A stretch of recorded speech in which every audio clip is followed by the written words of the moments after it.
Chapter 5. I spent the next few days just meditating and practicing the sword. Stuff that Seraphin had taught me. I really wanted to just do stuff, and I knew they were not going to let me do anything until I had those down. And so I sat in my backyard and just tried to concentrate and find my mental inner balance, or whatever Syl was trying to get me to find. And I'd practice sword fighting in my room, and it was pretty quiet. Helped Darren with yard work again, and before too long, I got a message from Scar saying that she was ready to do my next training. I was like, all right. And I was excited for it. I was excited to just know what was going on, because Darren and I talked again, and I wasn't able to get much more from him, and while Scar wasn't actually telling me anything, I figured that was my best shot at, getting good at traveling and figuring things out, hearing more of the story, because she was more open than Darren was, so far as I had seen. But the time came for us to meet again, and she told me to come back to the park. I was like, all right. And I went, had my jacket and the sword and my mobile, and I felt kind of bad wearing the jacket because it was protection against Scar, but also protection against anything else. And while it was nice to have a lightsaber wielder by my side, I recognized that things could happen.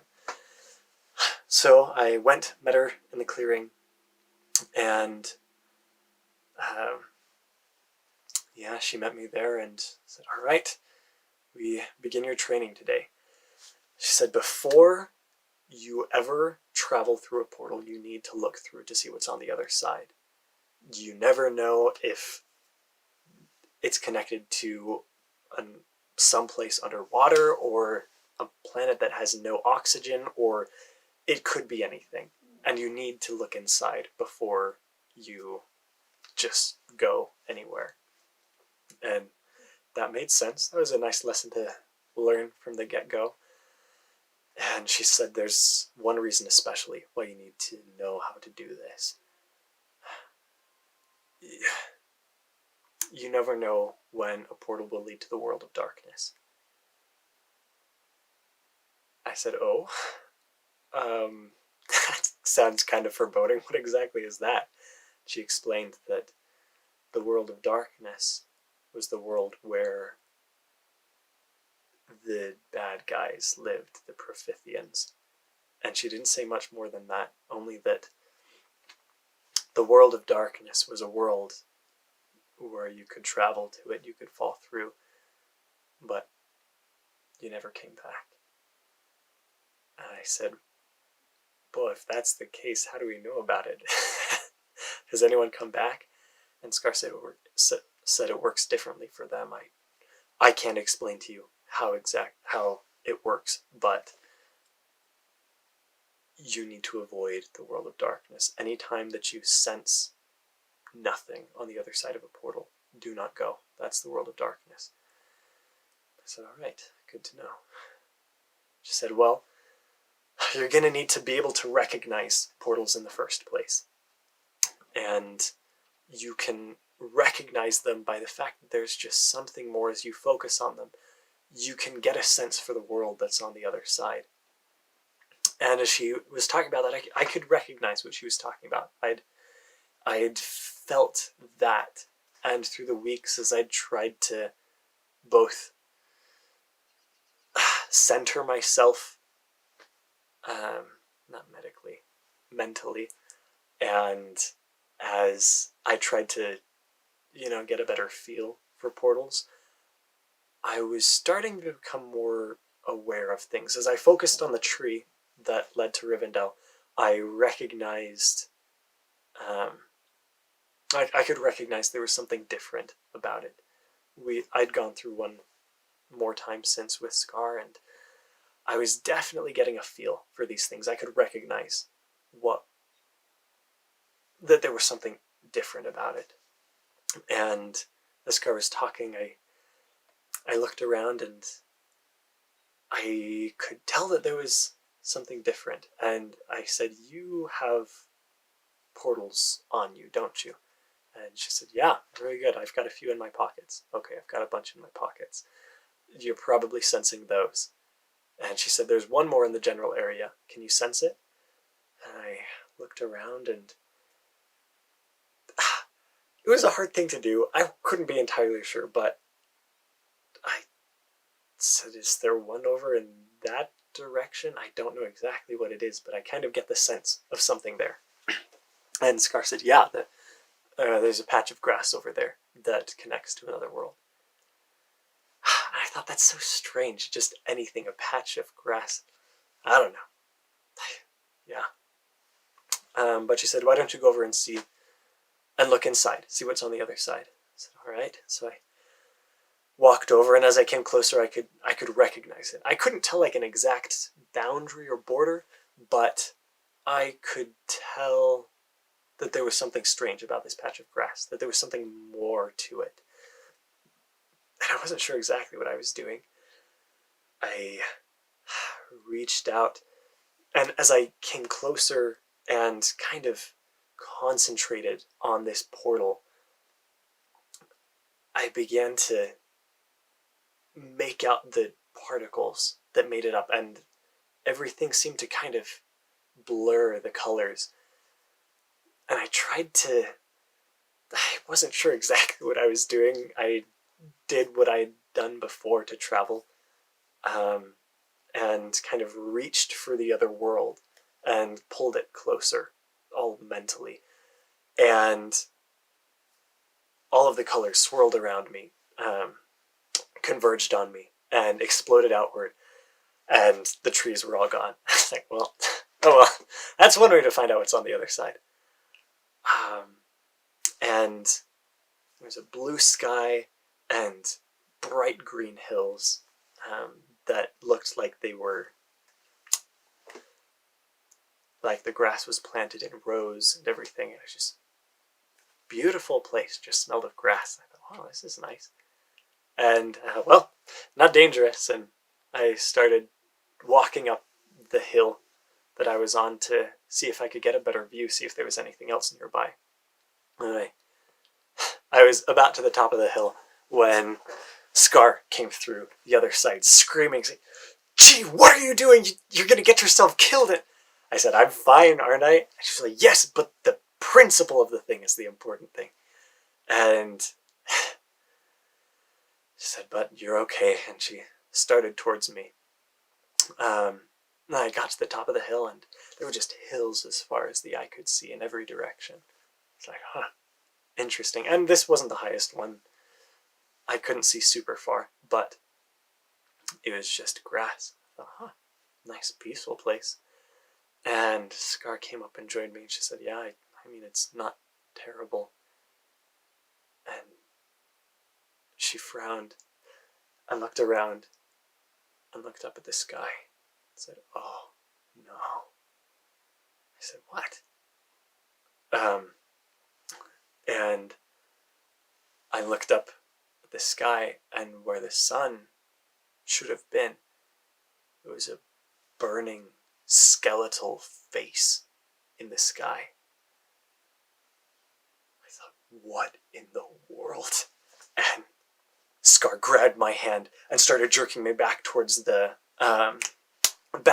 portal. I fell down, and she jerked my arm again, but then stopped. And I said, "Scar, what is it? What's going on?" And as I pulled myself to my feet, she said, "Teletubby." I said, "What?" I pulled myself up and looked, and standing between us and the portal was the most terrifying thing I have ever seen. Massive, hulking beast with deep maroon hide and fur coming out in patches. It stood gangly but extremely strong, and it must have been 6 feet tall at the shoulder. The thing had runes glowing, painted, or carved in its hide, and its face. Oh, I can't. It was the most terrifying thing I have ever seen. And Scar screamed, "Teletubby!" And she grabbed me and started running. And I ran after her as fast as I could. I don't know how she ran as fast as she did, but it took all that I could to keep up. As she was running, she reached into her pocket and pulled out some kind of gun like I'd never seen before, and reaching behind her, she shot at the beast with... She shot pure energy blasts, and they did absolutely nothing. And she said, "Get him!" and put the gun back in her pocket and pulled out a different, bigger gun. And I thought, what in the... How is she... I didn't think too much about the pockets at the time, but I acknowledged I had no idea what was going on. She tried shooting with her bigger gun, and again, nothing. And she swore and stuck the gun back in her pocket and pulled out a massive iron rod. And she let go of my hand long enough to spin around and like aim the rod at the Teletubby, and it suddenly shot from her hands and slammed into the Teletubby, and I heard bones crunch as the thing crumpled on the ground. And Scar shot forward and tumbled on the ground and pulled herself up and grabbed my hand, and we ran as fast as we could. I didn't look back, and we just ran and ran and ran hill over hill over hill away from the thing. And eventually, we got to the point where the grass completely ended, and it was just dead dirt and stubble and nothing as far as the eye could see. And Scar and I stopped long enough for her to crouch down and jump 20 feet in the air and slam back down in the dust. And she took my hand, and we started running along the line between grass and dirt. And we ran for I don't know how long. I was so exhausted, and Scar didn't seem to run out of energy. And she just kept running and tugging me along the whole time. And we eventually came to a valley where there was this massive industrial complex of some kind. And it seemed to be ancient, covered in rust and falling apart. And as I looked at it, I thought, this is not a place to be, but Scar ran straight for it. As we got closer, I saw that there were 4 enormous bay doors. One painted a dark maroon, another a sickly yellow color, one an acid green, and another a deep indigo. And we ran inside the one closest to the rest of the complex. And inside there was... the first thing that hit me was the stink. Rotting biomass something. And we came inside, and there were scratches, massive gouges in the wall, all that, and a big trough filled with green, decaying something. And above it, a conveyor belt. And